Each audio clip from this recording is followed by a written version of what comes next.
Welcome to the Private Practice Startup, where we inspire you from startup to mastery. We chat with entrepreneurs, experts in the mental health and business arenas, and successful private practitioners to give you the tools needed to make your dream practice a reality. Visit theprivatepracticestartup.com for awesome resources, free trainings, and so much more. Here are your hosts, Dr. Kate Campbell and Katie Lemieux. Hey there, Startup Nation. Welcome back to another episode of the Private Practice Startup Podcast. I am one of your hosts, Katie Lemieux, and I'm here hanging out with my, I was going to say right-hand lady, but you're on my left side, so yes. My left-hand lady. Hey, everybody. Good to be back for another episode. It's Kate Campbell. So we hope you guys are having a great day today, and we hope you guys enjoyed last week's show, and that was a really fun show, and if you missed it, you're definitely going to want to listen to that. So why is S&M essential for your business? The things that make you go, Are you guys wondering about that S&M? Yeah. You might as well go back and listen. So it's been a while. We kind of feel a little bit rusty. It's April 13th, and a Friday the 13th it is. You guys, it has been the craziest day. Yep, we had about 4 podcasts batched back to back, and we had all these crazy tech issues. It's been like a Freaky Friday situation. And so luckily, our podcast guest for this episode happens to be a South Floridian, so she drove over to the office here. Yes, we have Marla Berger here, and we're excited that you're actually here face-to-face. Yes, I'm excited to be here. It's a lot of fun. We've actually been chit-chatting and telling stories for the past 30, 40 minutes or so, having so much fun just kind of decompressing because it's been like a Freaky Friday day. Absolutely. And now we're excited to bring some value to you guys.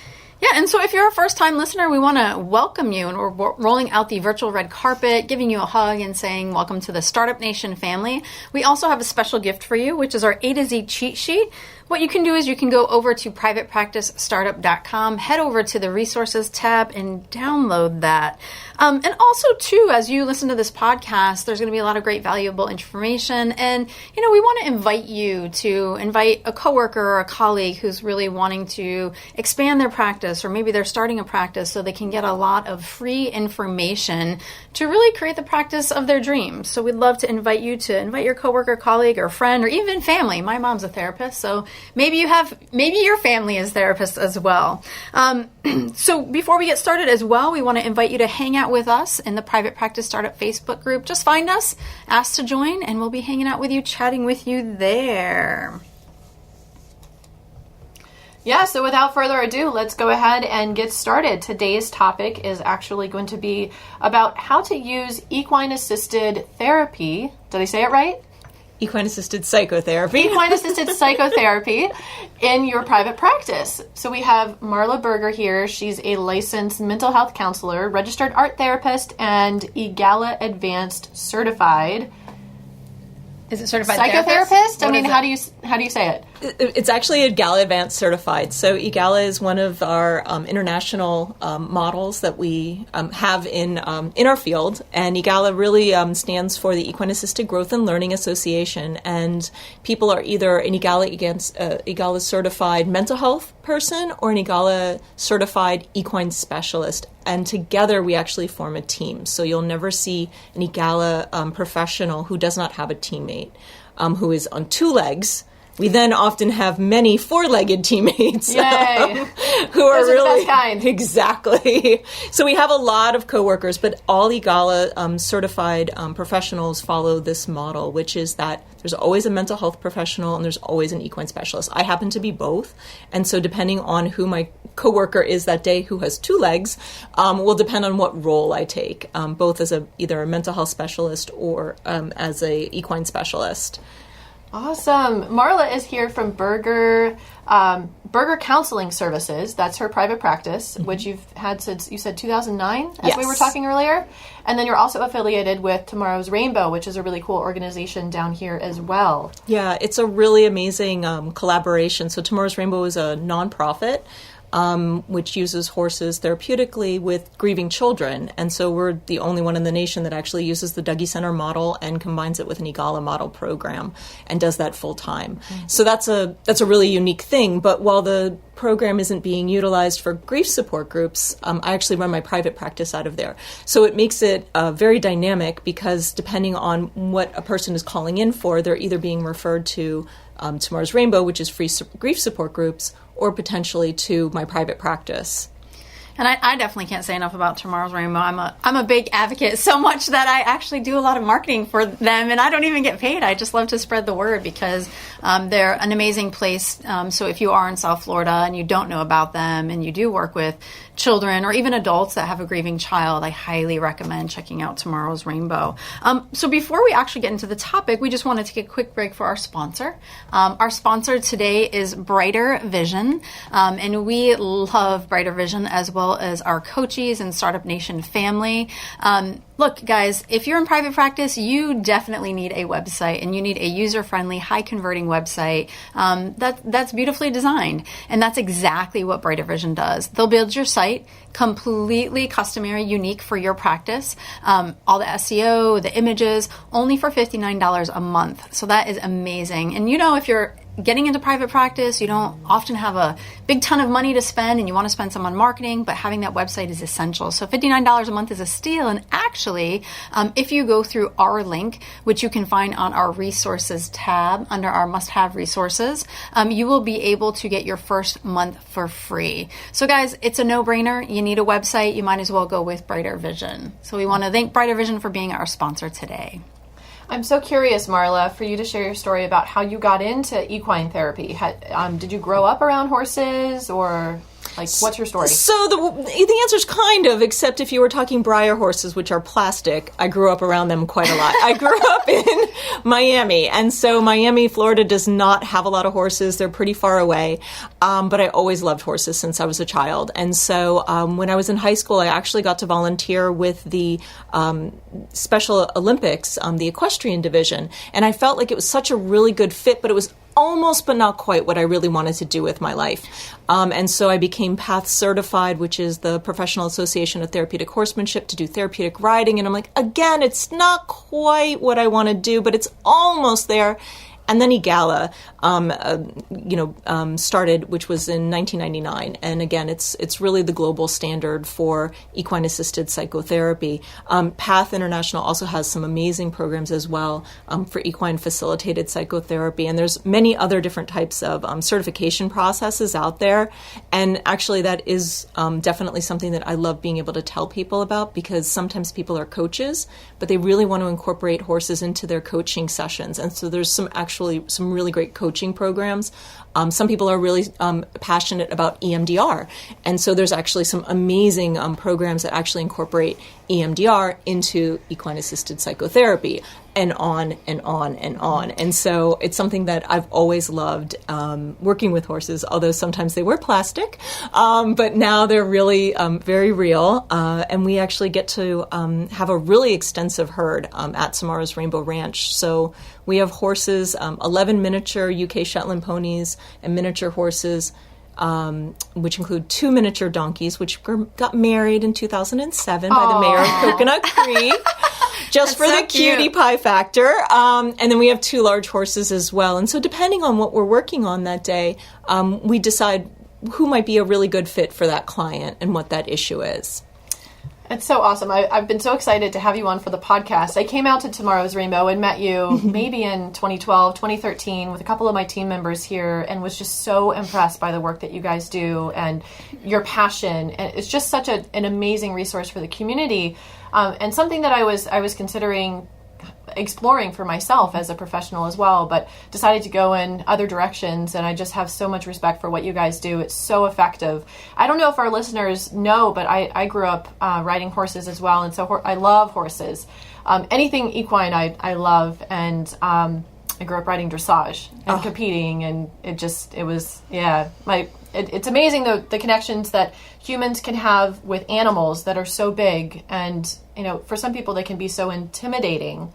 Yes. So it's amazing. So tell us a little bit more about the experiences that you provide people with equine therapy? So what's amazing is that horses are really, they're beautiful, but they're also part of a family. So they grow up in a herd, and so they're really dependent, and they really give us a lot of metaphors that are exactly like our family dynamics. They're exactly like what's happening in our life. And that's actually the neatest thing about horses, is that it's not like dogs or cats and incorporating those into our therapy services. The horses, they're usually at liberty, so they can move away, come closer, and do things that would naturally occur in their lives. And if we are all over the place inside, but we say we're fine on the outside, well, those horses are not looking at the outside of us. They're actually looking at the inside of us and seeing, well, there must be something really going on wrong, and I'm not really comfortable being around that. And so until that person is congruent, I'm not okay with being around that person. Or maybe I need to push them out of the way because now they are a threat to my herd. And so the horses will really interact with us in a really natural way. And that gives us a lot of metaphors to use with that client. So maybe there's a client who's petting the horse, and every time their hand touches that horse, that mouth comes open and turns towards that person. And the client keeps saying, look at how much they love me. And we're watching this and we go, oh, so each time your hand goes up and down, the teeth come out. And then the client can start to make a connection of, well, okay, yeah, maybe this isn't really love. Well, this is kind of like my kids. And it's, well, you know what? I'm having a really hard time with my kids right now because, well, maybe my alcoholism has gotten in the way of my relationship.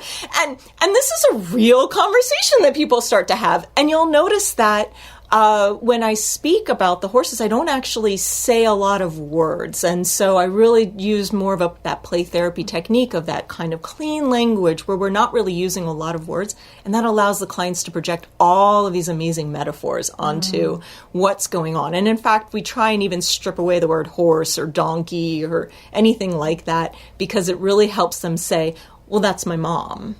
Oh, so mom's doing that. Yeah, mom is just pushing my buttons today. Whoa, what's going on with buttons? And that can be the entire conversation. Now, we have horses. We know that some people are really, really, really afraid of horses. And like, that's a real fear. I can understand that. But the easy thing is to say that, well, first of all, we're not getting on their back, so we don't have to worry about falling off. There's not a lot of safety concerns around horses because they're allowed to move away. And so really, horses are really fight or flight animals. They really just want to run away from us, and only when they feel cornered would they have to attack us. And so, truth be told, they're very, very safe because they just don't want to be around us if it's not a safe situation.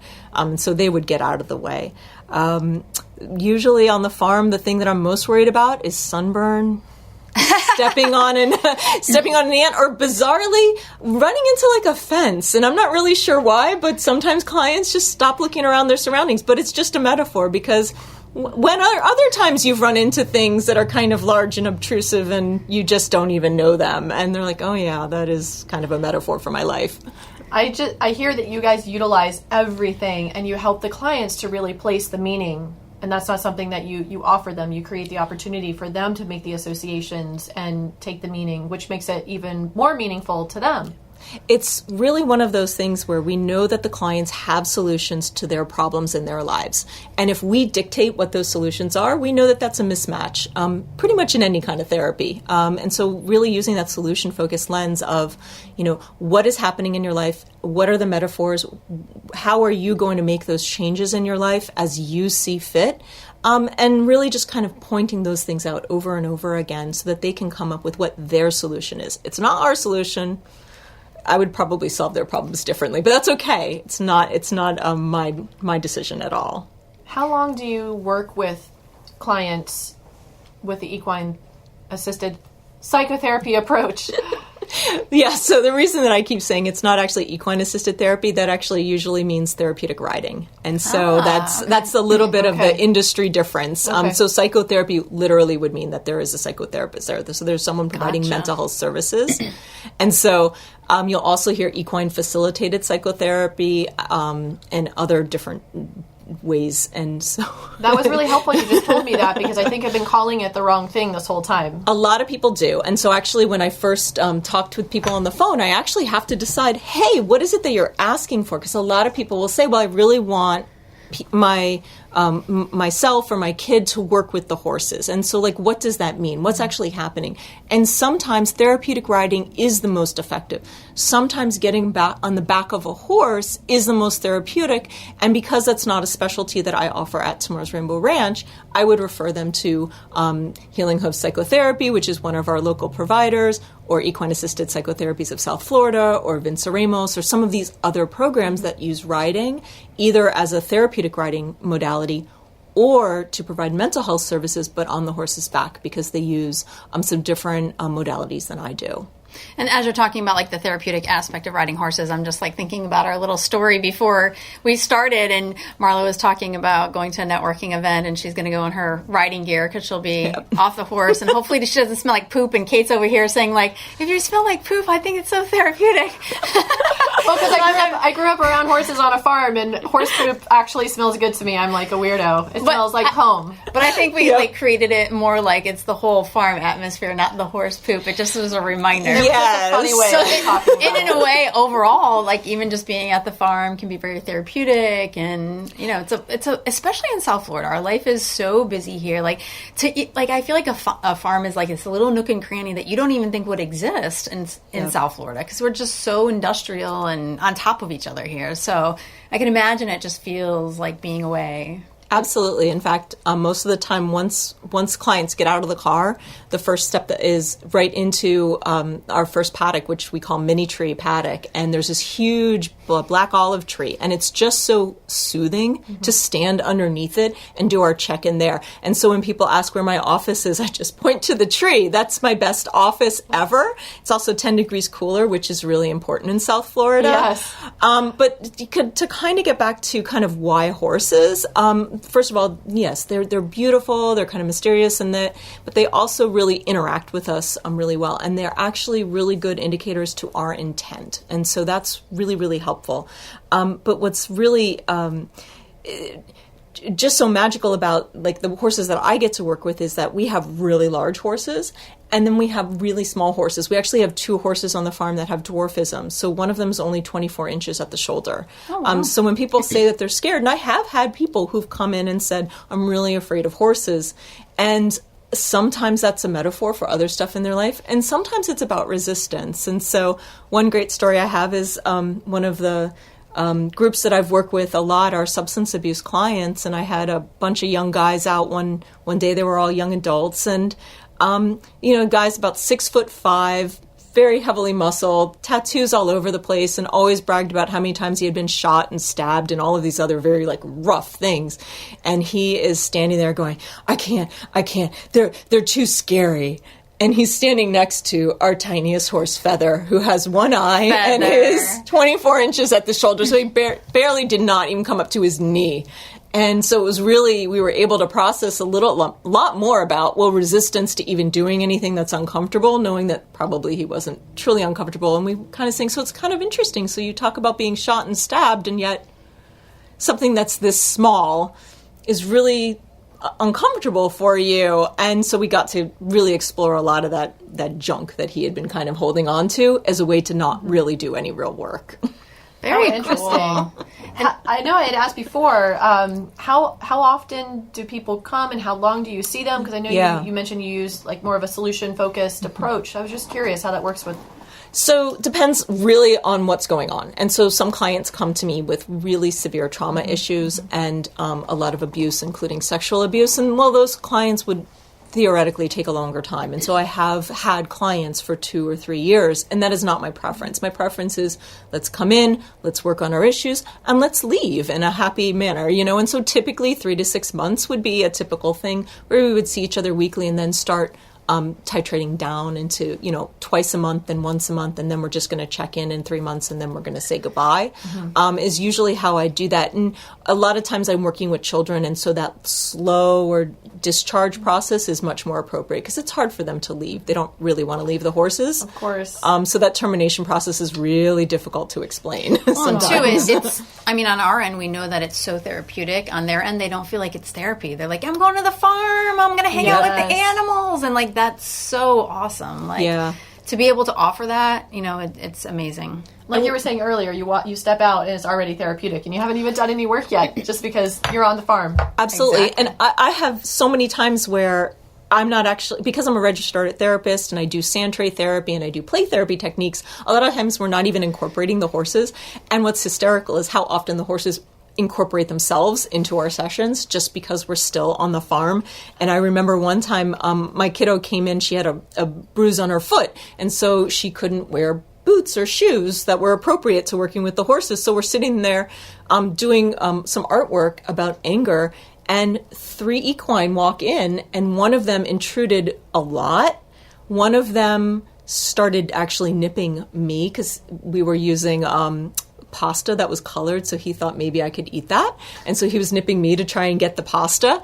And then the last one actually made this huge crash and threw over a bucket, and all the equine then left. And so we were able to process actually who those were in her life, and they were actually her dad and her brothers. And so they weren't supposed to be there, but they sure intruded themselves, so cool. And we were able to process a lot that day. Interesting. I got goosebumps during several of your stories because the horses are so near and dear to my heart, and I could just visualize the farm and everything and how it looks and how powerful that's got to be. It is so much fun.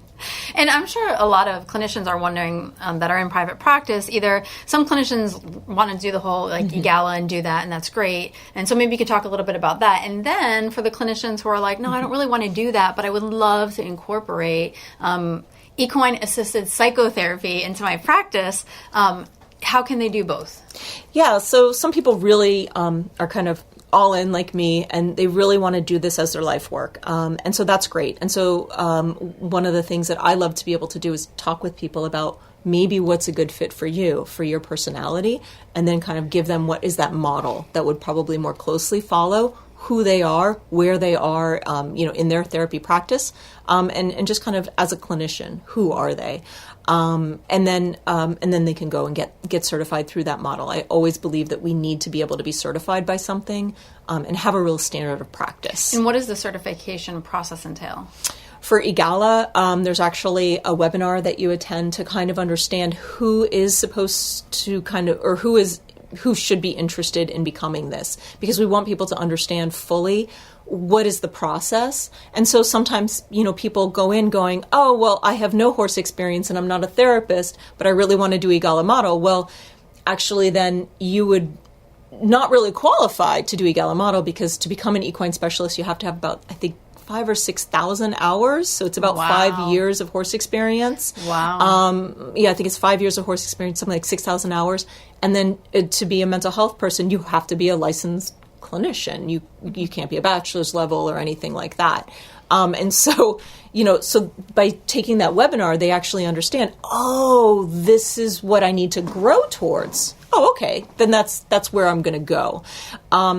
Or maybe they want to volunteer or become like someone else at that type of program and still take the training. So they can still take the training, but they just wouldn't be able to do the work. The training is a 5-day training. I actually just went to one in Miami in January, and it was absolutely amazing. It really focuses on metaphor and clean language approach, where we really strip away all of our assumptions.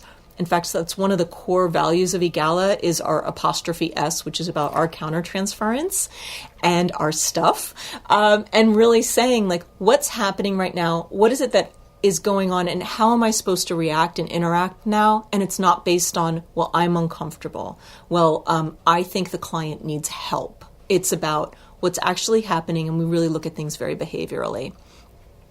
But again, there's a lot of different types of models. Sure.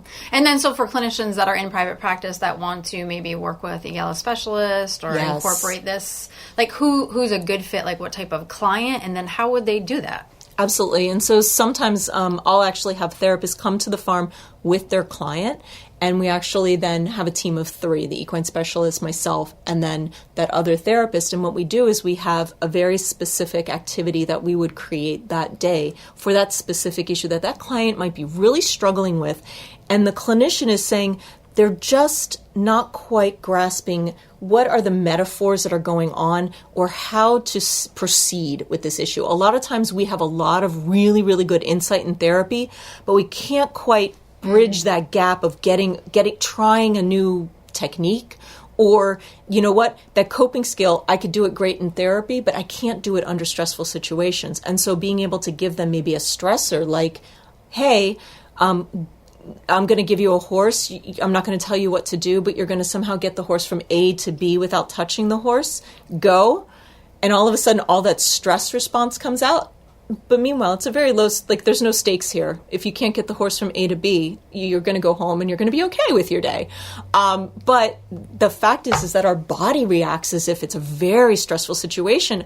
Okay, and now we can go and use our stress coping skills that we wanted to use during stressful situations, but we hadn't been able to really try. And then their therapist is there to actually be able to initiate that. And so we've had therapists who say, you know what, my client's really stuck. Let's get them unstuck so that I can have metaphor after metaphor after metaphor to process for the next 6 months with them from one session.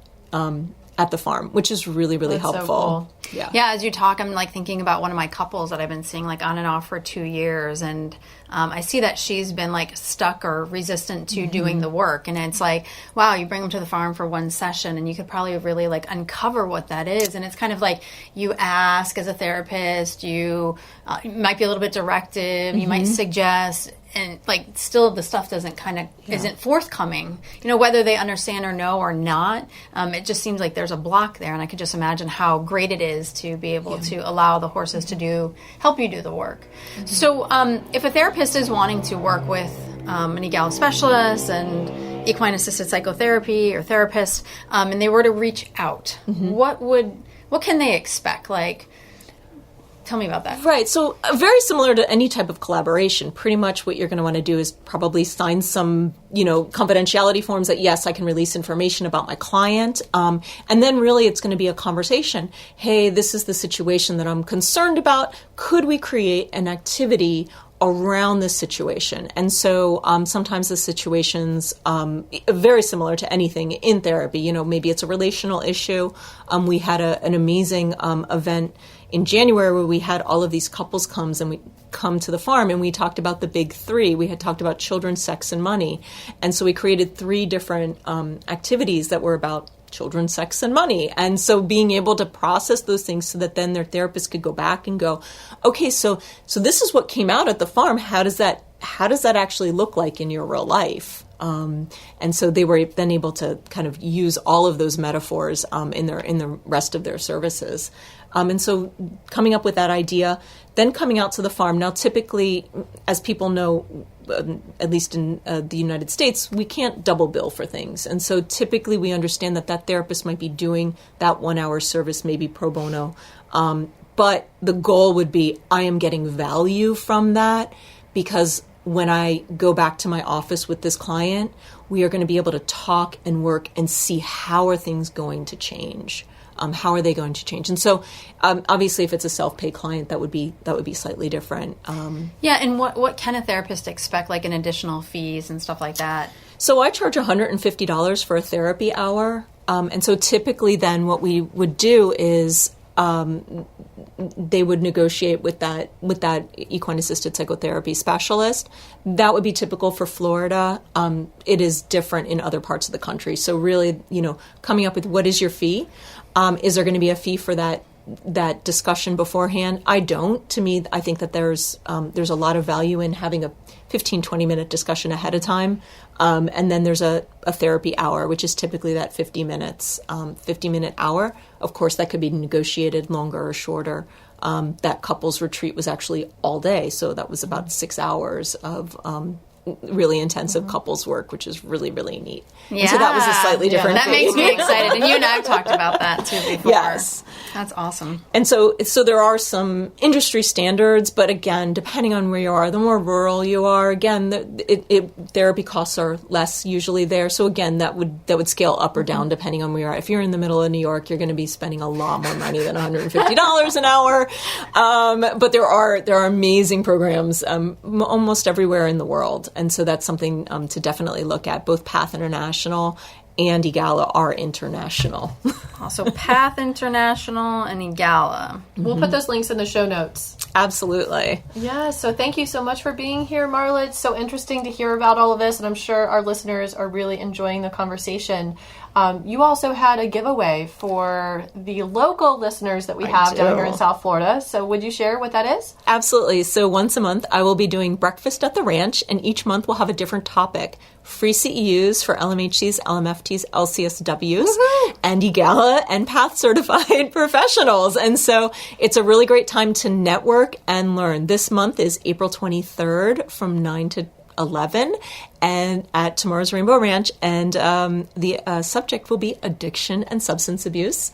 And next month's in May will be building your private practice. Each month will be a little bit different. Fun. And so we hope to have Katie out in May. Oh, fantastic. Yeah, it's funny because we had a long time ago talked about doing a private practice workshop for a day, but like incorporating horses to help therapists identify their blocks in private practice. So I guess we'll have to talk about that, and we'll have to plan for like a cooler month. Yes. It's definitely October, getting warmer here. November. So for those of you who are local and are listening, and if you find that you'd love to go check out the ranch, meet Marla, who's fabulous, Abby's fabulous too, they can also contact you at Berger Counseling Services. .com. And if you're ever wondering, wherever you are in the world, how can I incorporate horses, please feel free to reach out, because I'm more than happy to link you with what your local resources would be. Awesome. Well, it's a pleasure having you here. I mean, you and I have known each other for many years and continue to connect, and I think you guys are fabulous in the work that you do. So thank you so much for sharing your passion, your specialty. And we wanted to thank you, Startup Nation, for hanging out with us yet on another awesome episode. So next week, you are going to meet Chorus of TheraChat, which is an awesome homework app. And so since he and I have talked, I've been like really thinking about this importance of accountability and helping their clients really reach their goals. And so he's going to talk about 3 tips to get your clients to be better at doing their homework.